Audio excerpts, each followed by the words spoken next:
قرآن نے کہا وَمَا جَعْلَ أَزْوَاجَكُمُ اللَّائِي تُظَاهِرُونَ مِنْهُنَّ أُمَّهَاتِكُمْ کہ جن بیویوں کو تم اپنی ماں کہہ بیٹھو انہیں اللہ نے تمہاری سچ مچ کی مائیں نہیں بنایا ہے۔ یہ عرب کا طریقہ تھا کہ غصے میں آتے بیوی کو طلاق دینے کے لیے کیا کہتے تھے، انتی علیہ کظہر امی، کہ تو میری ماں کی طرح ہے، میری ماں کی پیٹھ کی طرح ہے، یعنی جس طرح میری ماں کی پیٹھ میرے لیے حرام ہے اسی طرح تو حرام ہو چکی ہے۔ یہ ان کا طریقہ۔ قرآن نے وہی کہا کہ یہ تمہارا جو طریقہ ہے زہار کا، اس کی بنیاد کے پر کوئی بیوی تمہارے لیے حرام نہیں ہوگی، وہ تمہاری ماں نہیں بن جاتی ہے۔ یہ ان کی معاشرتی زندگی کی خامیاں تھی، اور اس کے لیے شریعت نے احکامات نازل کیے کہ اگر کوئی شخص اپنی بیوی کے ساتھ زہار کرتا ہے، جاہلیت کے اندر زہار یعنی اپنی بیوی کو یہ کہنا کہ تو میری ماں کی پیٹھ کی طرح ہے، طلاق ہوتا تھا۔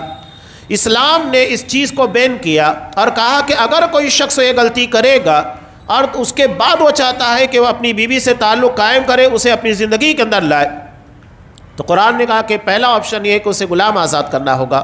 اس نے چھوٹی غلطی نہیں کی ہے، بڑی غلطی کی ہے، اور اگر اس کی طاقت نہیں ہے تو 60 مسکینوں کو کھانا کھلانا ہوگا، اور اس کی طاقت نہیں ہے تو 60 دن کے روزے پے در پہ رکھنے ہوں گے، یعنی ایک روزہ بھی اگر مس کیا، بیچ میں گیپ ہوا، وہاں سے پھر شروع ہوگا 1 2 3۔